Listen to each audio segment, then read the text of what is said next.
Founder of Bet Racing Nation, I can assure you that it's very difficult to get banks involved in anything with the word bet on it. And obviously there was some news today about HSBC and bookmakers. They've taken the step to write to their customers and explain that they're no longer going to be willing to deal with a lot of their bookmaker-based accounts, and they're going to ask them to find alternative options. Do you think other banks will follow? No. No, you don't. You really don't. See, HSBC got into a bit of trouble, didn't they, with this kind of thing? Got involved in taking money off people who shouldn't have it, basically. And I'd be surprised if this became every bank.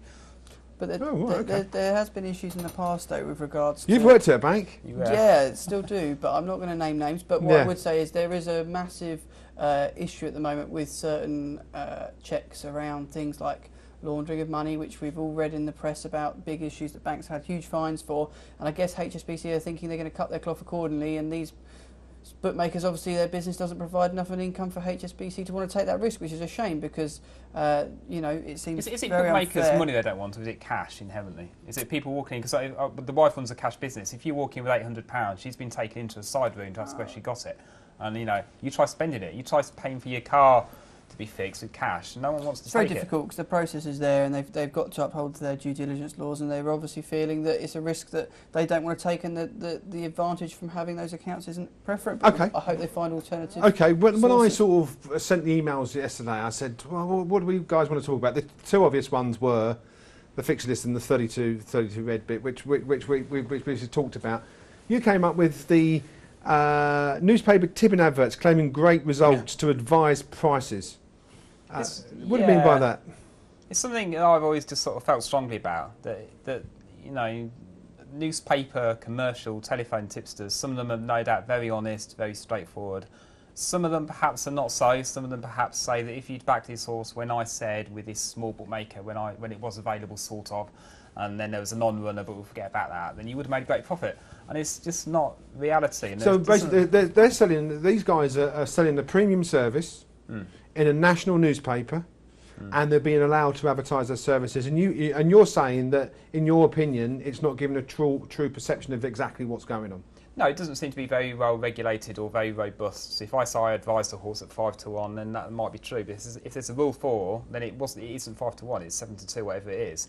And it's just, it's just. We talked about getting people into racing, young people particularly, and there's this sort of, say racing is a great day out in itself, but then you've got this sort of murky gambling, drinking, seedy, money laundering, criminal element. I just don't think this, Well, someone who's definitely not seedy is Connor. What do you think about Billy's point? Look, these tipping lines, I can't stand them personally. I hate all professional tipping lines, but it's their business. It's their way of income.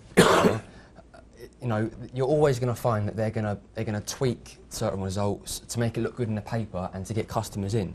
If they don't do that and their results fall, they're going to be scrutinised, significantly, and they're not going to get customers in, and they're going to be, frowned upon and chucked out. So you're always going to have that. I think Billy's point is, should they be allowed to advertise their services, capturing however much money it is on a subscription for the year, and not being given true information, and at the same time being allowed to advertise? That's the fair comment. Basically, yes. If it's accurate, it's a free market, why not? I mean, the thing that staggers me about telephone tips is they're still in business. I mean, the amount of resources we all have at our fingertips, even if it's someone like myself, the casual Saturday afternoon punter that likes to go at the handicaps, or even just Billy. Sure, we all, I think this show shows it when I get hundreds of tweets in on the Saturday morning when I'm in Twitter Corner, and they're all different opinions. People telling us the panel are talking rubbish, people saying this will win, this won't win, and this is why.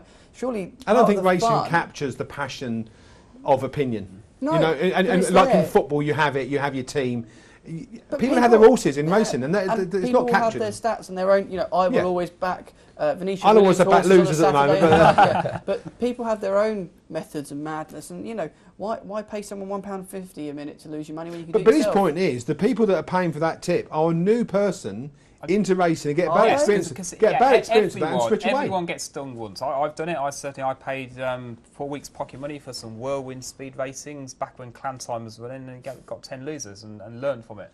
But probably everyone can do it once, and they can all make a decent profit. But Billy's point is, if you're into racing, you're not going to be doing it. The only person who will go to a tipster, presumably, would be someone who thinks they're going to make a bit of money. But they're money out of it. advertised in the trade paper, so surely if you're buying the Racing Post, Should be allowed to be in trade papers. you don't think it should be? No. Yes, but So- there should be proper regulation. Proper Yeah, regulations. it's got to be very That's what I meant. transparent. Much in the Everything same way got the to have to be Yeah. transparent. Yeah, much in the same way you have advertising rules for our adverts in the break. That Yeah, kind of thing.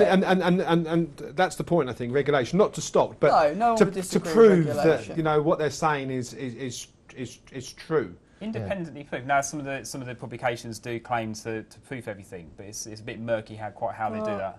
To be fair to the Racing Post, I know Bruce Miller's has tweeted on it, and it is something they're looking at to make sure that there's more accuracy, especially with their own tipsters in the paper because of Especially rule their own, fours and yeah. those I things. do, So yeah. you know, I think every newspaper and every horse racing tipster in any publication whatsoever, I think every single one should have a profit and loss on that page, at the bottom of the page, just to show the reader what how transparent they are and if they're in form or not. I think everything has got to be, as you say, 100% regulated and all transparent. much like Because you often hear, I mean, price-wise, is actually a profit 18.67%. How's 18%? So that's pretty good. To be honest, I proof my tips on websites, and I'm not slow to pat myself on the back when I do well. But at the end of the day, if the people that are sort of knowledge level, if you say, yeah, I looked at the newspaper, that one was 40 to 1 with this small bookmaking firm. If you've taken that, you're going to turn a profit. Be man enough to say, and I don't believe in SP. I mean, SP has got huge problems, as Jeff mentioned. But at the end of the day, if you can't make a profit at Betfair SP or SP, but particularly Betfair SP, There's argument against that because you fancy a horse in the morning and you really fancy it. If it was 10 to 1, because it gets into 3 to 1, and Betfair will give you 4.2. maybe. But if you follow it's the these only way people, to proof it, isn't it? It's the Which only is way the to thing. proof You can't go saying, well, I would have backed this last night at 10 to 1. We do it on a Saturday. You see our tipping table that we put up, and some of us are luckier than others. But the whole point is we go on the Betfair SP, and I've had horses win that I've been on at 8 to 1 that have come in at 4 to 1. And it's just that's part two of for the two, course. 8, 6 to 1. I tipped it. It went in at 9 to 4. I think. Yeah, it is. you just Yeah, have to it's accept fair. I mean, there's a couple of it. points that have come out, and talking more generic news here. I noticed that Alan Jarvis' son was training now and taking the horses back from Colberg. Obviously, he was told that he couldn't carry on training, but he was seen at Newcastle winning enclosure. Didn't get quite a Didn't good get the response, coverage, did but he was there in the winning enclosure. I mean, is it sort of exploiting the weakness in the structure? I'm not talking about him specifically, but obviously there are cases where horses move from yards, and then it's all I think gets it's forgotten. difficult to tell an innocent man, effectively, you can't do this because somebody you're involved with did something wrong. That's the basic. Yeah. thought of I it. mean, his wasn't an integrity issue either. No, it wasn't. And I do think there's a big discrepancy there.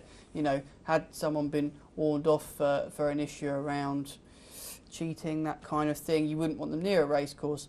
His was poor financial management. Yeah, I well, believe. okay. I mean, but what I'm saying is it's quite coincidental that a month later it's all signed and whatever. But anyway, talking about incidences, obviously we're not going to, for legal reasons, talk about the jockeys involved. But I think I will ask you the question: if a scenario arise whereby jockeys or trainers were integrity was questioned, we've cases of trainers as well. Do you think they should carry on in the profession until proven guilty, or do you think there should come a point where it should stop until a full inquiry is made? I think it depends on how deep the inquiry is and accusation is. For example, if you heard them on a clip having a phone conversation and you knew it was them, I think you need to allow it to go through the normal legal matters. And but do you stop someone? No, because what is the court of law in this country? It's until you're proven guilty. I appreciate the audio clip isn't encouraging for the sport. I think that's a fair comment to say. But until action's taken, how can you stop someone from going about their day-to-day life? Until something is sought against them, which I believe People do make the point, obviously, if you're involved with children or something, you've suspected something, but that's different, isn't it, really, I think. Now, there are cases where you can say if there's any doubt, somebody should be removed from their position at that point. I don't think this is that sort of case. Well, let's give you an example in Ireland with Fenton horses. You've got one owner who's taken the tallow tank away and the other owner has kept it That's there. an integrity choice, isn't it? Right. There's no... That's not him being told by somebody, well, we're assuming because of something we're going to stop you working until we've cleared it up effectively. he's allowed to continue training. It's a choice of somebody to go, you know what, and it was a really bold step as well, and I believe Tullow Tank may have changed hands actually. It's got changed trainers, and it's gone elsewhere. It's gone to Desert Use. Yeah, since. But my argument would always be you've got to be fair, and if I was involved in that audio clip, I know I'd be wanting to get my name cleared sooner rather than later, and hopefully that will happen. Yeah, I think you know, a person shouldn't be stopped from making an income until they are 100% proved guilty. In my honest, But is it fair to say some of the authorities are slow to exercise? I mean, we had the debacle with the Grand National. I mean, it was June before we got a decision on the start of the Grand National. I'll be honest though, that's something that's an irritant to the authorities, that things weren't done in an organised fashion. It's not the integrity of the sport being called into question, which is what potentially audio evidence could do. Okay, and another point that came out in the last week was about the anabolic steroids side of things. Do you think it was about time that was all sorted now? That means they can go to anywhere now, and you know, the horses in the farm or different yard, they can go anywhere.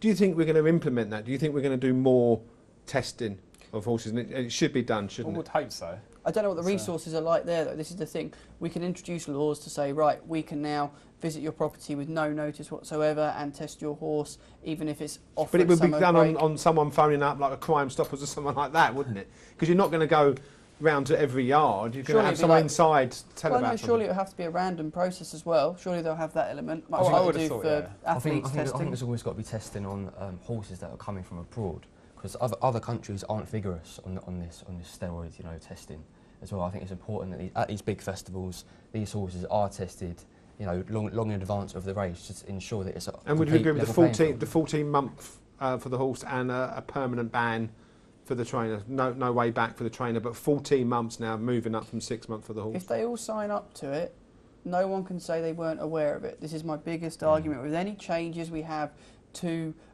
any laws within racing or any agreements within trainers and the rules they adhere to. If they've all signed an agreement saying these are the new law changes, you are regulatory to them, you have to accept them and work within them. And if you are found foul and you know the punishment, it's fair.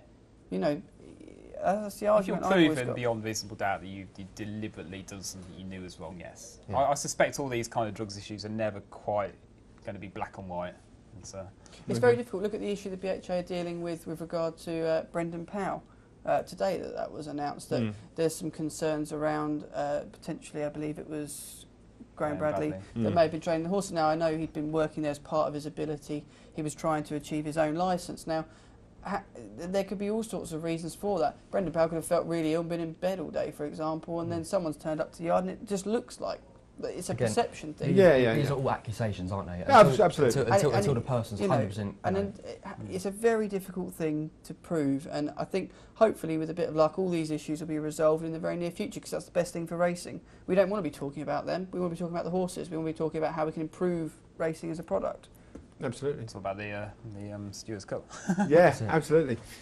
Well, that's about it. And we had a few tweets, unfortunately. Yeah, very few. Quite a few. We're going to have to read them out on Saturday. Thanks very much, Billy, for coming along. Thanks very much indeed, Connor. And thank you too. That was our Thursday forum debate. Next week we're back at the same time as well. We're going to keep the Thursday forums going. And don't forget, if you want the best previews around, and I promise you won't get any better previews around for Saturday's racing, 2 hours on 10 o'clock, Sky 212. See you then.